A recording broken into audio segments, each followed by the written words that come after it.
और भगवान, भगवान किसको कहते हैं? यही तो है, भगवान अपि।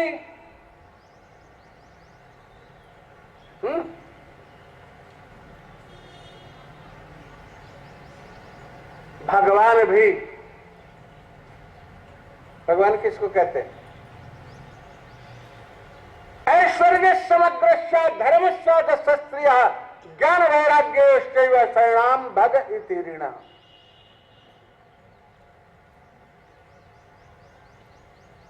जिसके पास समस्त ऐश्वर्य हो, समग्र ऐश्वर्य, पूर्ण समग्र धर्म जिसमें हो, समग्र यश जिसमें हो, समग्र श्री जिसमें हो,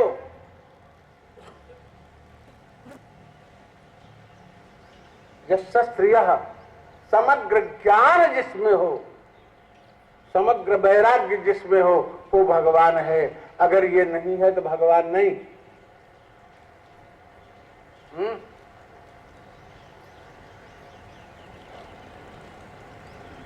दिन भर मांगे भीख और साइन बोर्ड अनंत श्री विभूषित।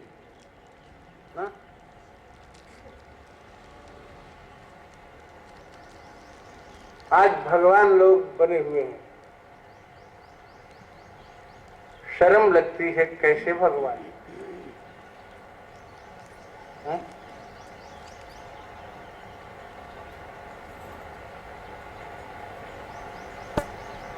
राजनीतिकों के पीछे दौड़ते दौड़ते दौड़ते दौड़ते पैर घिस जाते हैं, वाणी घिस जाती है और कहते हैं हम भगवान।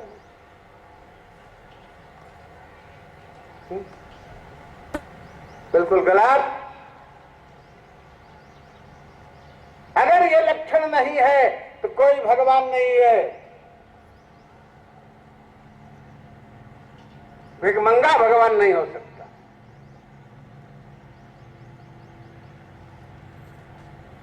ठीक है, रहे भैया, ठीक है, प्रणाम है से भगवान। माने षडेश्वर संपन्न भगवान भी रंतुम मनश्चक्रे, रमण करने के लिए मन बनाता है। क्यों? कि वो उसके पास मन नहीं है। वेद की श्रुति कहती है अप्राणो है मना शुभ्र, जो प्राणवान नहीं है, जो मनवान नहीं है, उसे भगवान कहते हैं। और वह रमण करने के लिए मन बना रहा है। क्यों? कैसे बना रहा है?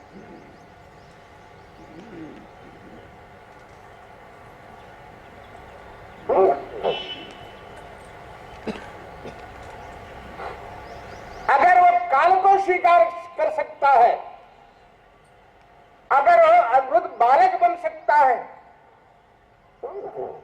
अद्भुत बालक से छोटा बालक बन सकता है, और बालक बन करके 10 इंद्रियों को धारण करता है, तो उसको मन भी धारण करना पड़ेगा। रंतुम मनश्चक्रे, रमण करने के लिए मन बना है। अथवा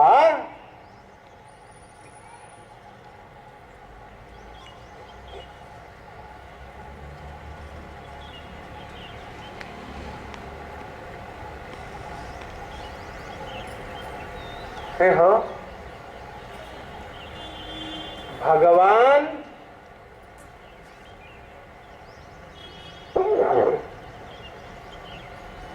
भगवान अपिता,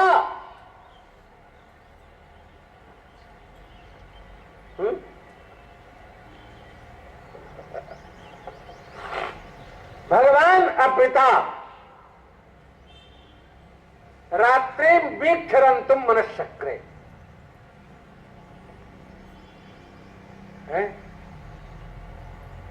बिना बाप कहे हो। भगवान का बाप कौन है? आप पिता, बिना पिता के, और रात को देख करके रमण करने के लिए मन बनाए।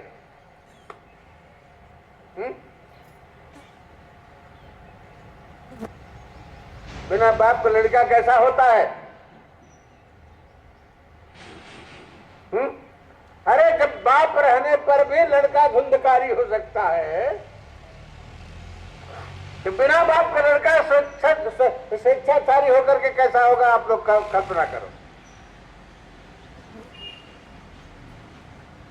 बाप होता है तो नियंत्रण करता है, संयमन करता है। इनके बाप नहीं, तभी तो स्वच्छंद होकर के रात्रि को टहल रहे यमुना किनारे जंगल में। परंतु मनुष्य रमण करने के लिए मन बनाते हैं।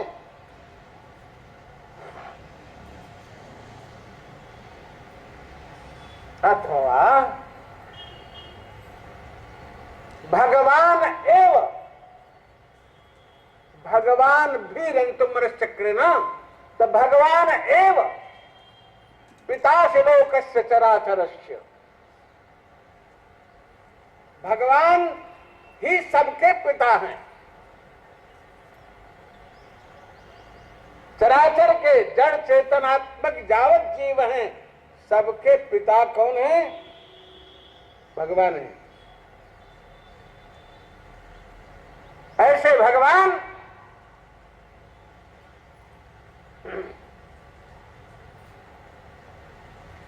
तो सबकी गति को जानते हैं, विद्या अविद्या को जानते हैं।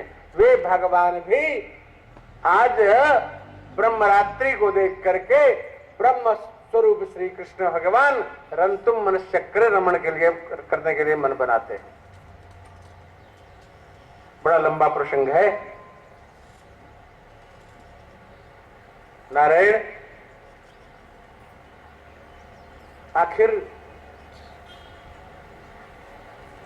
ये अभी हमने पिछले थोड़े समय पहले मैंने कहा था कि रास वहीं से शुरू हुआ, बेड़ुगीत से।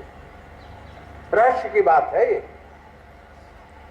3 बार महारास हुआ है श्री कृष्ण के लीलाओं में, 3 बार महारास।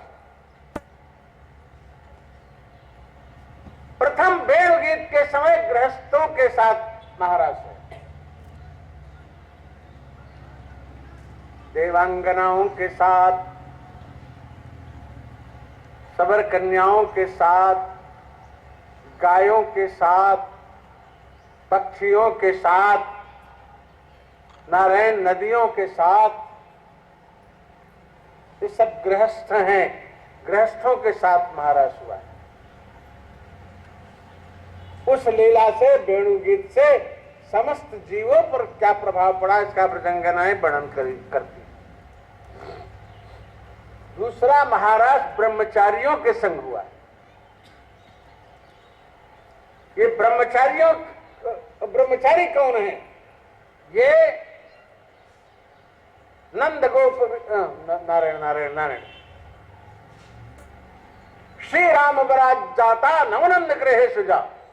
भगवान श्री राम के बर से वर प्राप्त करके जो नवो नंदों के घर पर कन्याएं हैं, ये ललिता हैं, विशाखा हैं, मित्रवृंदा का नाम है वो चित्रा हैं, ये समस्त सखियां जो है किशोरी जी की, ये सब ब्रह्मचारिणी हैं।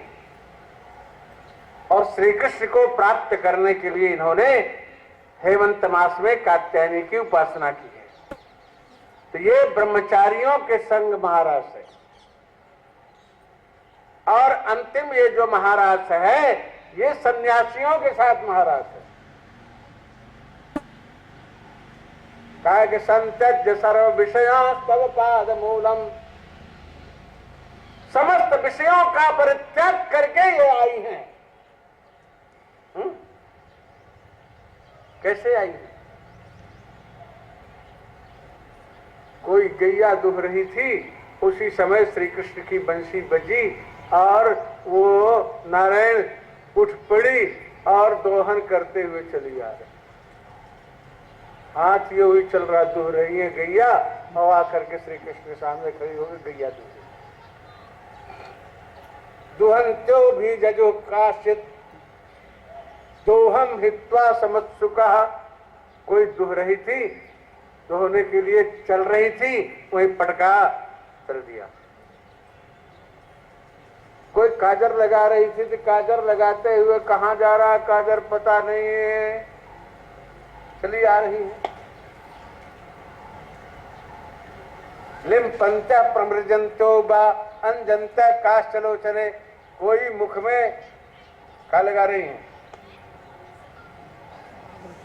सबके घर में ब्यूटी पार्लर था, बाजार में ब्यूटी पार्लर जाने की जरूरत नहीं थी। क्या श्रृंगार आजकल होगा, श्रृंगार की कोई वस्तु ही नहीं है। अगर श्रृंगार की वस्तु को देखना है तो बाण भट्ट के द्वारा लिखी गई कादंबरी को पढ़ो। राजा शूद्रक स्नान कैसे करता है, राजा शूद्रक वस्त्र कैसे पहनता है, राजा शूद्रक की सज्जा कैसे होती है, क्या क्या श्रृंगार सामग्री है, जानना हो तो पढ़ो कादंबरी। आज क्या श्रृंगार है पता नहीं, क्या गोबर मिला जुला करके देते हैं लोग, पोत लेते हैं, अपने को बड़ा सुंदर मानते हैं।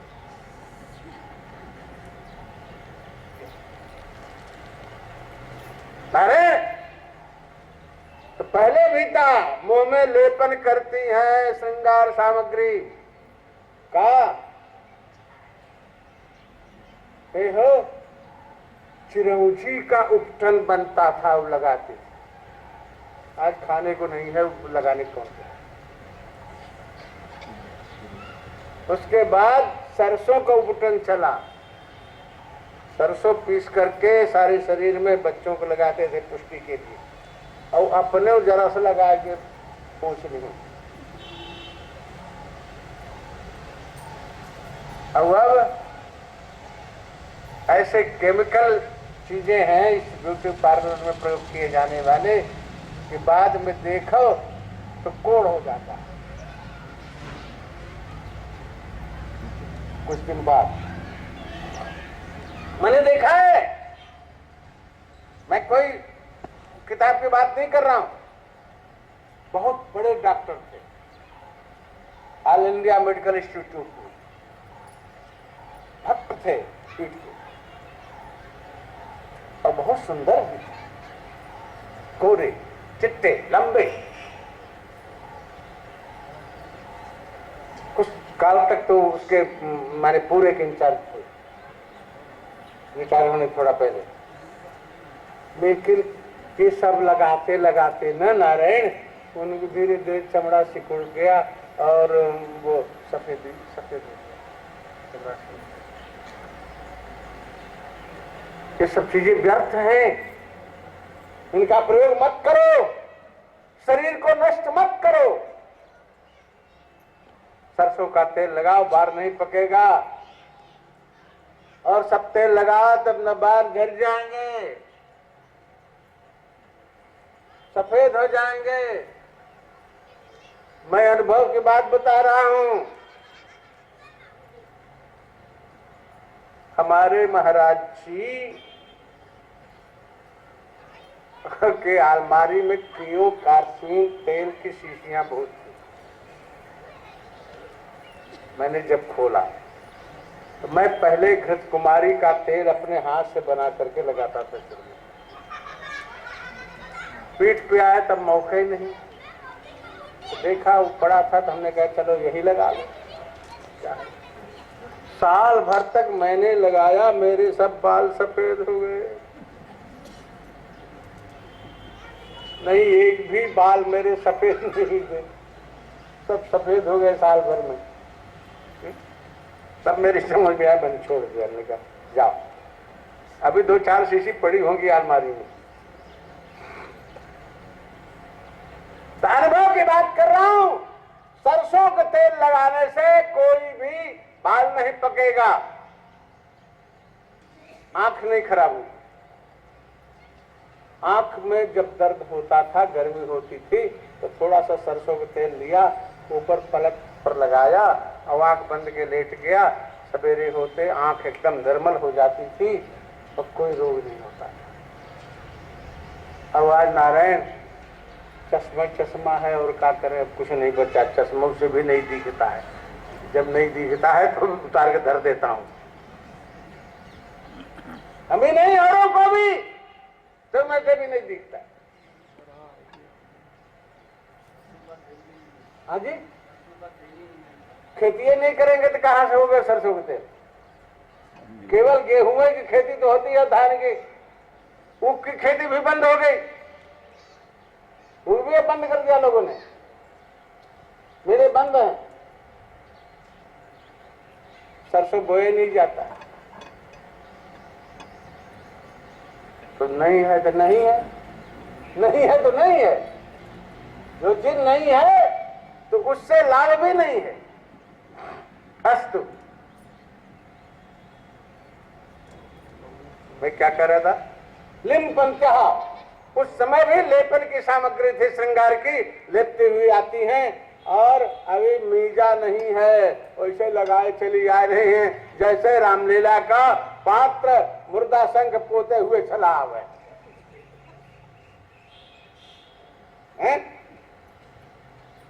अब क्यों कोई मिजती हुई चली आ रही है, रगड़ रही है मत एक और मुख को। प्रमृजंता माने मिजती हुई आ रही,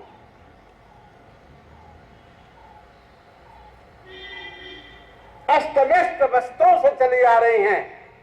अधो वस्त्र ऊर्ध वस्त्र के रूप में, ऊर्ध वस्त्र कंधे पर धर करके चली आ रही। हे भगवान, ये कौन है? हैं? बोलो बोलो बोलो, जोर से बोलो। ब्रजवाला है। नहीं नहीं, ये बाबा लोग हैं, सन्यासी।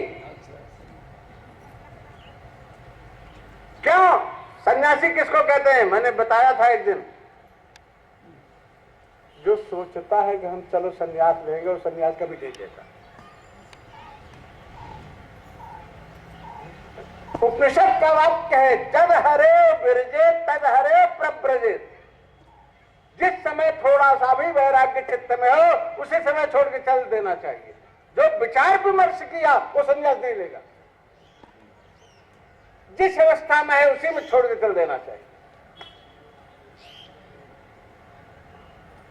तद हरे विरजेत, जिस काल में वैराग्य हुआ तद हरे प्रव्रजेत, उसी काल में प्रव्रजन कर जाना चाहिए। अच्छा चलो बुढ़ौती में ले लेंगे सन्यास, क्या करोगे लेकर के बुढ़ौती में सन्यास? हैं? आश्रम को भी गंदा करोगे? बुढ़ौती में सन्यास लेकर के क्या करोगे? अरे जवानी में सन्यास ले, आश्रम की सेवा करो, विषयों से बचो, गायत्री का पुरुषण करो, इष्ट मंत्र का पुरुषण करो, भागवत का शास्त्र पाठ करो। बूढ़े दाएं जब डग कांप रहे तब महाराज जी सन्यास दे दो। जिंदगी हमारे महाराज जी तो कहते थे, पूर्व महाराज जी, कि जिंदगी भर कमाए के लड़के को दिए, अब बुढ़ौती में हम तुम्हारी सेवा करें। इसलिए अब तक जहां रहे वहीं जाओ रहो, वहीं भजन करो।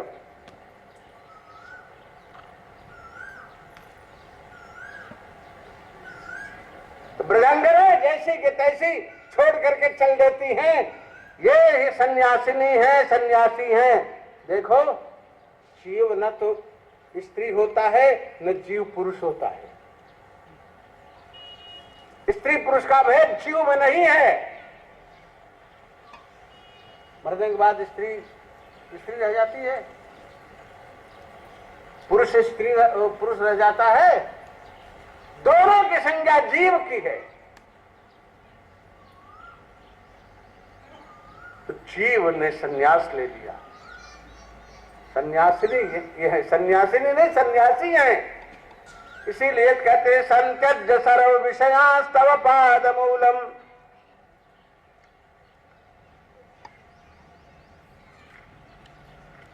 भक्ता भजस्व दुर्वग्रहमात जस्मान देवो जथादि पुरुषो भजते मुमुक्षून्। नारायण कहते हैं, अच्छा, इस प्रकार से ब्रजांगनाएं सब इकट्ठी होती हैं।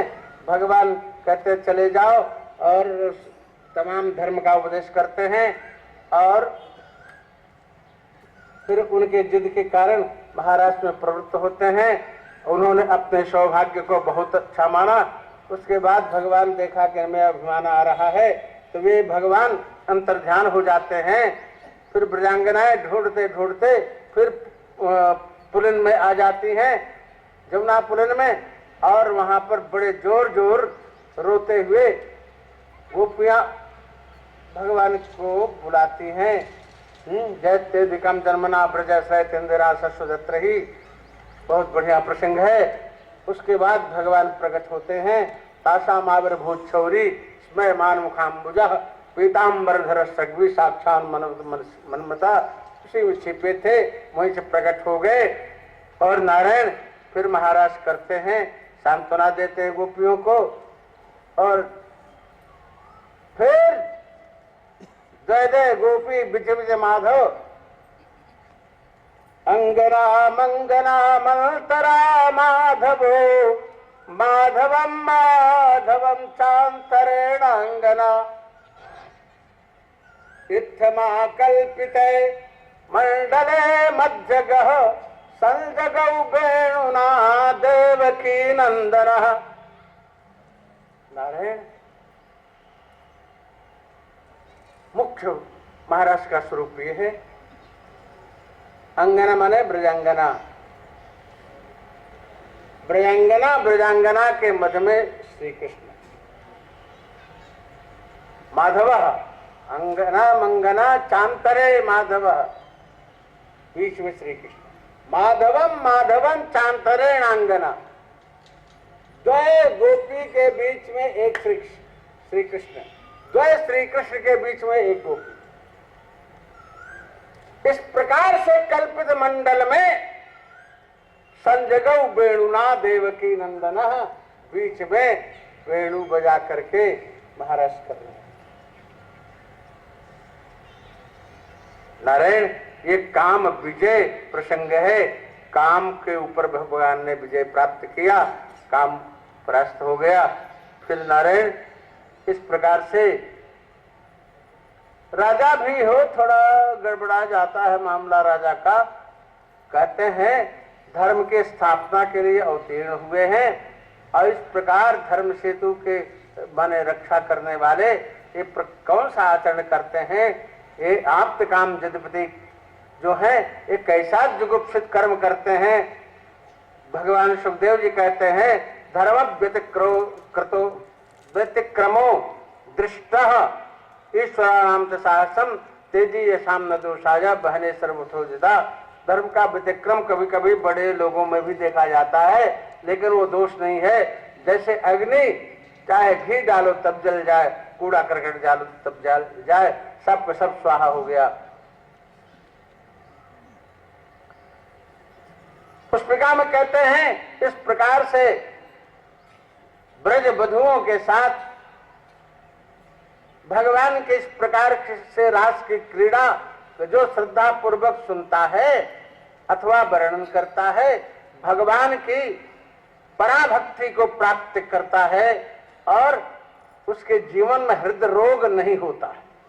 अगर हृदय रोग है तो समाप्त हो जाता है। अर्थात जो बहुत कामी व्यक्ति हो वह अगर इस महाराष्ट्र का 5 अध्याय का ये पाठ करता है तो नारायण उसकी कामना शांत हो जाती है। नारायण ये श्रीमद् भागवत रूप विग्रह है, उसमें 10वां स्कंद हृदय स्थल है और हृदय स्थल में ये पंच जो महाराष्ट्र का पंचाध्यायी है ये पंच प्राण है।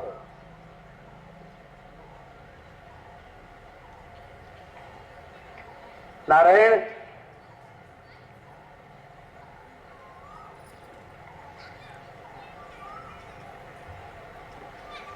महाराज के बाद ब्रजांगनाएं अपने अपने घरों में हैं और श्री कृष्ण की दैनिक लीला जो होती है उसका चिंतन करती हैं, उसको जुगल गीत के रूप में व्यास जी वर्णन करते हैं।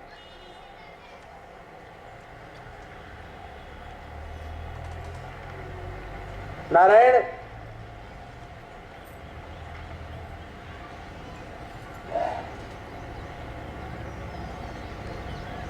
अब तक कंस जो है शांत रहा।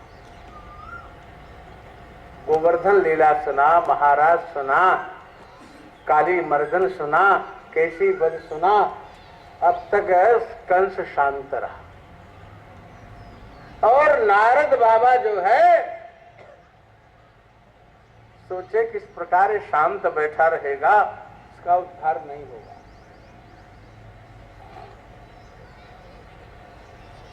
इसका उद्धार नहीं होगा। जाके समझाए आए उसको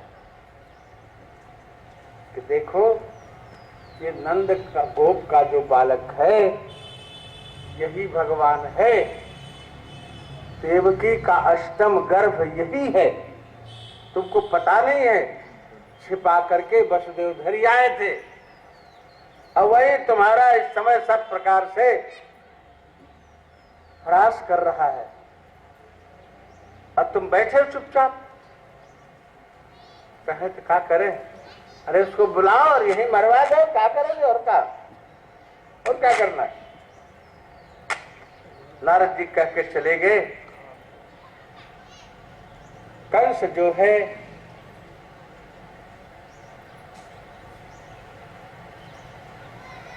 विचार करता है चाडूर वगैरह से कि कैसे बलराम कृष्ण आवे। सबने निश्चय किया अपने अपने मत को दे करके कि अक्रूर का विश्वास वहां पर है और किसी के जाने पर श्री कृष्ण नहीं आवेंगे, न नंद बाबा भेजेंगे। अक्रूर अगर जाते हैं, अक्रूर जो है लिवा आ सकता है। नारायण अक्रूर को भेजा।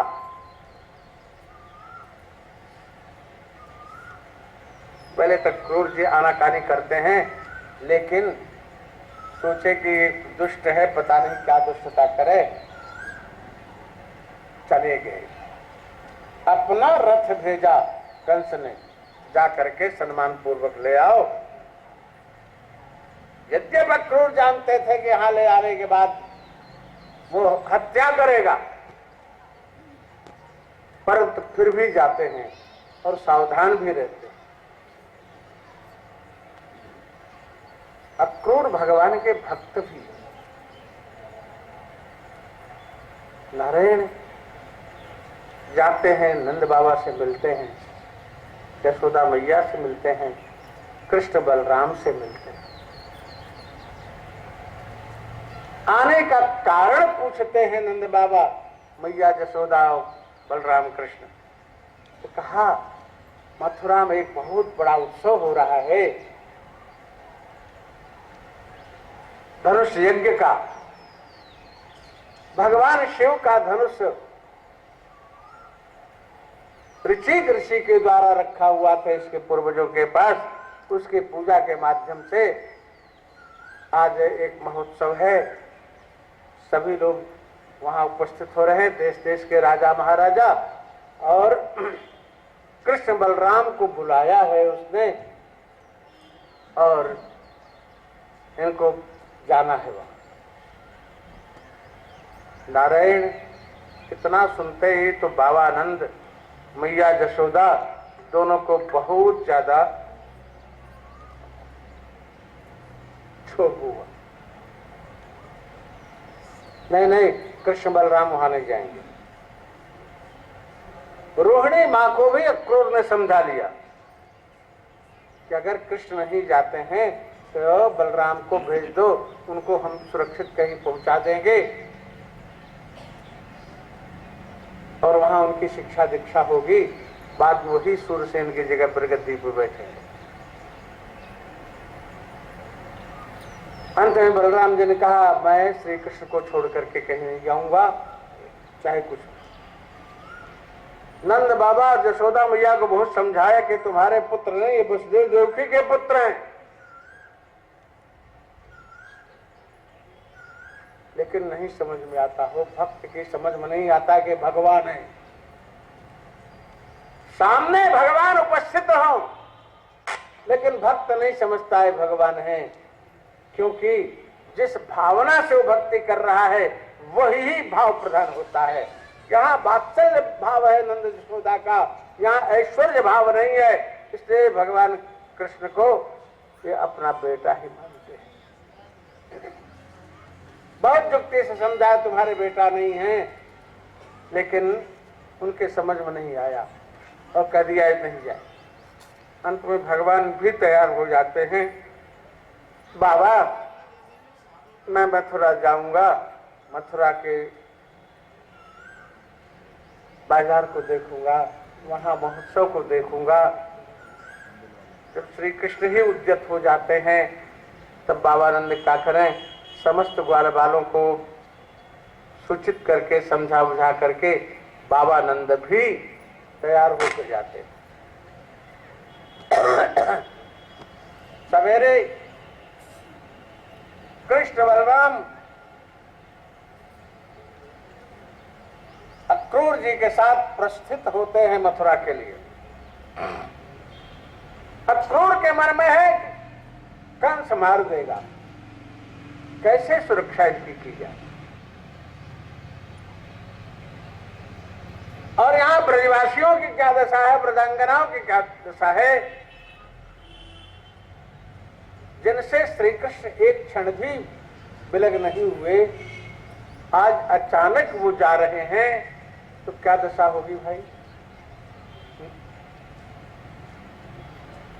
ये तो अपने प्रिय के विरह में, विछोह में, विरह में जो अपनी स्थिति होती है, इससे थोड़ा सा अनुमान लगा लो, नहीं होता। ब्रजांगनाएं यहां तक के रथ के आगे गिर पड़ी,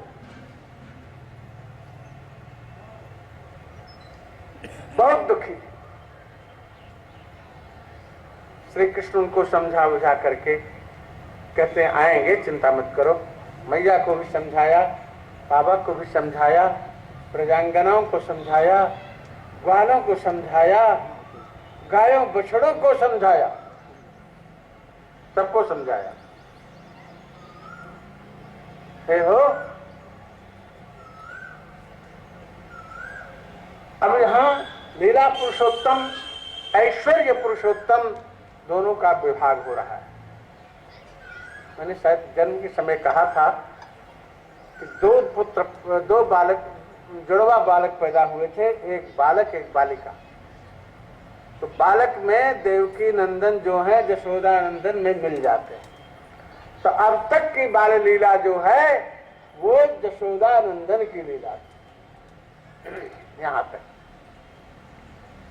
अब यहां से यशोदा नंदन की लीला आंतरिक हो गई। क्यों? कि भगवान श्री कृष्ण यशोदा नंदन वृंदावनम परित्यज्य पादमेकम न गच्छति, वृंदावन को छोड़ करके एक पग भी वृंदावन से बाहर नहीं रखते। भक्तों की भी ये भावना है, विपिन राज सीमा सो बाहर, हरिहु को न निहार, रेबन वृंदा विपिन निहार। वृंदावन के बाहर अगर श्री कृष्ण मिले तो उनको भी मत देखो। वृंदावन के बाहर के श्री कृष्ण कौन है? देवकी नंदन वासुदेव। और वृंदावन के भीतर के कौन है? नंदलाल यशोदा नंदन। अब यशोदा नंदन तो बाहर चले गए तैयार होकर, सज बज के जा रहे हैं। नारायण नारायण नारायण, देवकी नंदन, यशोदा नंदन नहीं। अस्तु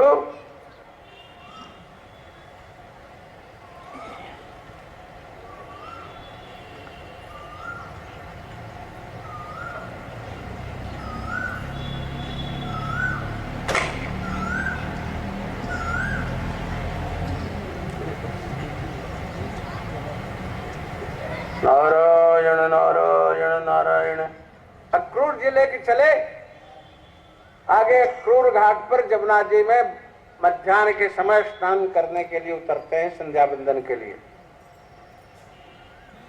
अक्रूर बहुत घबराए। अब ठाकुर ने अक्रूर को सांत्वना देना चाहा। अक्रूर जाते हैं जमुना जी में स्नान करने, डुबकी लगाते हैं तो वहां पर श्री कृष्ण बलराम को देखा। सिर उठाया तो रथ पर श्री कृष्ण बलराम को बैठे देखा। नारायण। फिर डुबकी लगाते हैं तो वहां शेष रूप में, विष्णु रूप में देखते हैं। फिर ऊपर उठाते हैं तो कृष्ण बलराम को रथ पर बैठे देखते हैं। फिर डुबकी लगाते हैं तो शेषशाही रूप में भगवान को देखते हैं। और फिर ऊपर उठाते हैं तो कृष्ण बलराम को देखते हैं। अब अक्रूर निश्चित कर लिए कि भगवान के अवतार हैं, भगवान हैं, हम अनायास ही इनके लिए चिंता करते हैं। इनको तो चिंता हमारी है, हमको इनकी चिंता नहीं करनी चाहिए। नारायण।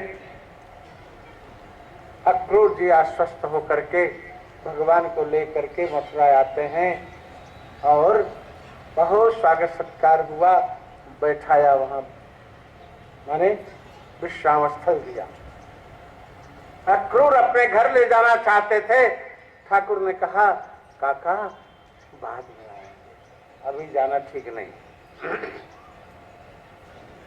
नारायण। गए जहां सभी ब्रजवासी और बाबा नंद आए हुए थे, ठहरे थे जमुना बाग में, वहां जाकर के श्री कृष्ण बलराम वहां बाबा से कहा, बाबा मैं का नगर दर्शन कर आऊं। बाबा कभी श्री कृष्ण की बात को नहीं टाली। अच्छा लाला दर्शन तो करिए ही हो, ये गोकुल नहीं है, नंदगाम नहीं है, मथुरा है, यहाँ जरा चंचलता नहीं करिए, बलराम जी के संग ले जाओ। ग्वाल बालों ने कहा मैं भी जाऊंगा। कुछ ग्वाल बाल भी छोटे मोटे गए और सब जाकर के वहां अहे हो। ग्वाल बाल बेचारे, किसी की धोती गंदी है तो कुर्ता फटा है, कुर्ता नीमन है तो धोती फटी है, और कंधे पर गमछा नहीं है, पैर में पन्हैया के तो कोई बातें नहीं है, कपड़े सबके अस्त व्यस्त। नारायण। श्याम सुंदर ने देखा कि इन सबको लेकर के बाजार में चलेंगे तो सब नगरवासी देखेंगे तो हमारी भी हंसी उड़ावेंगे कि कैसे ये ब्रजवासी हैं। नारायण।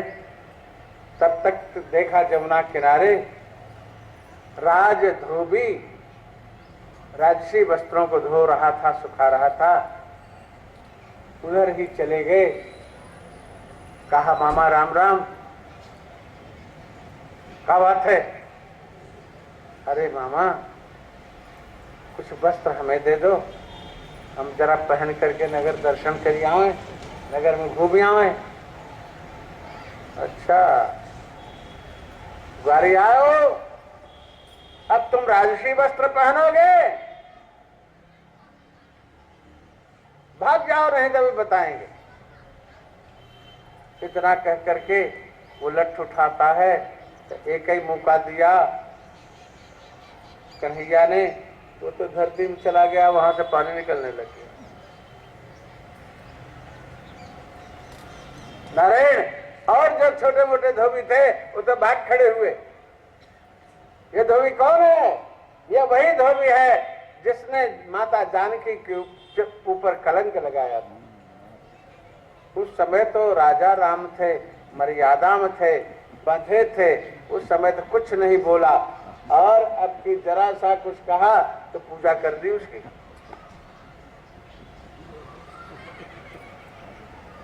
वालों से कहा ले लो, अब नाप के छांट करके ले लो अपने मन का वस्त्र।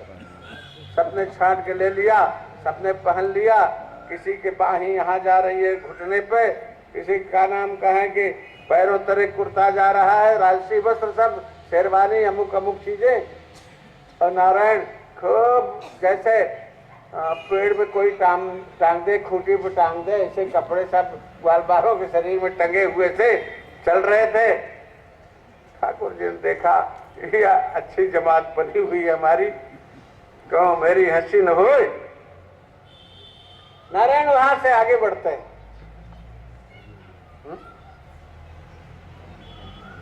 तब तक दर्जी मिलता है, वो बेचारा बड़ा भक्त है ठाकुर का। ठाकुर जी उसके यहाँ जाते हैं, बड़ा प्रसन्न होता है, चरणों प्रणाम करता है।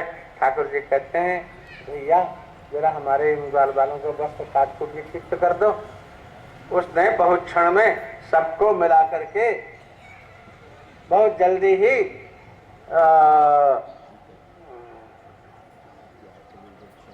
सबको ठीक कर दिया। सब कपड़े ठीक ठाक कर दिए, कन्हैया के भी कपड़े ठीक कर दिए, बलराम के भी ठीक कर दिए, सब ठीक ठाक कर दिया। और आगे बढ़ते हैं। सुदामा नाम का माली मिलता है जो नित्य महाराज कंस को बढ़िया हार बना करके पहनाया करता था। राजमाली है, राज वाटिका का राजमाली है। बहुत दिनों से सुन रहा था कि तारनहार आने वाले हैं। नारायण आज तारनहार आ ही गए। उसने कंस को माला न पहना करके भगवान को माला पहनाई और भगवान ने कहा ठीक है अब हम तुम्हारे ही हाथ की नित्य माला पहना करेंगे। वहां से आगे बढ़ते हैं हो।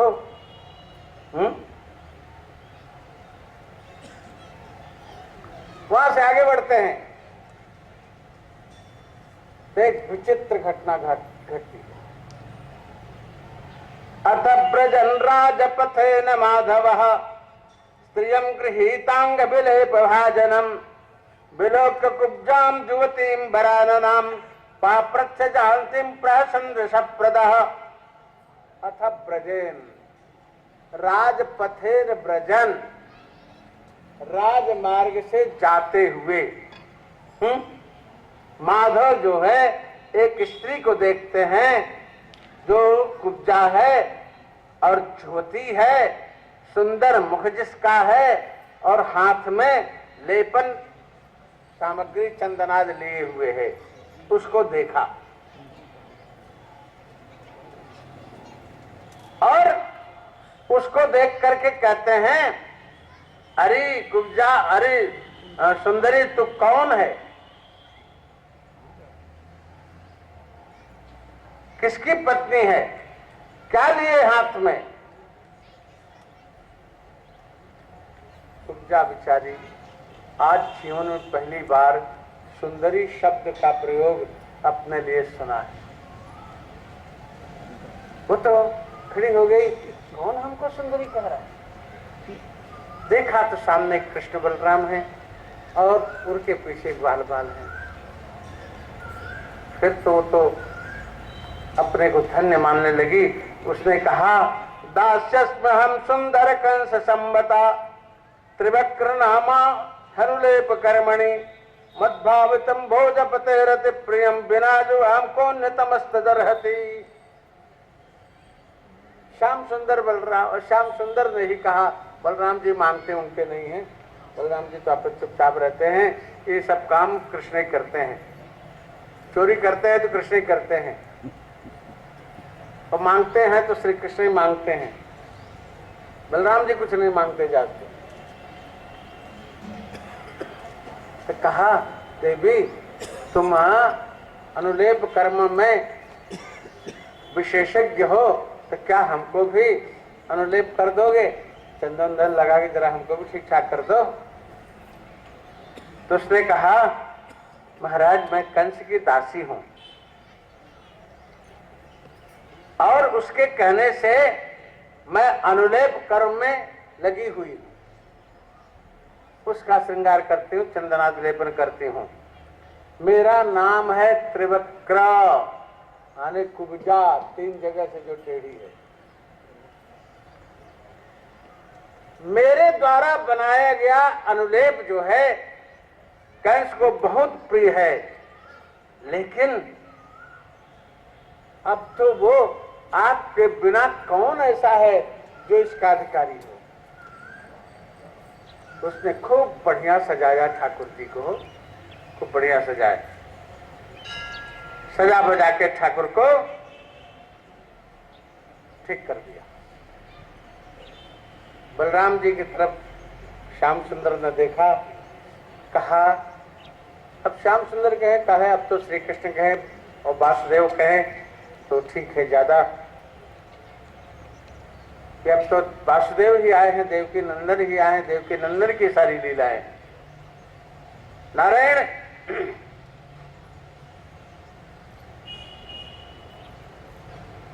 भगवान ने कुब्जा से कहा क्या, अपना एक पैर उसके पैर पर रखा और एक हाथ उसके कुबड़ पर रखा और एक से जरा सा थोड़ी पर रखा और दिया झटका। तीनों वक्र उसके जो थे एक ही साथ सीधे हो गए, वो तो सुंदरी हो। इच्छा है कुछ लोगों का ऐसा मत है ये पूतना, ओ नारायण नारायण नारायण, वो है अरे जो जिसने रावण का नाश कराया, शूर्पणखा। कुछ लोगों का मत है कि शूर्पणखा है, उसने उस लीला में अपने को समर्पित किया था, परंतु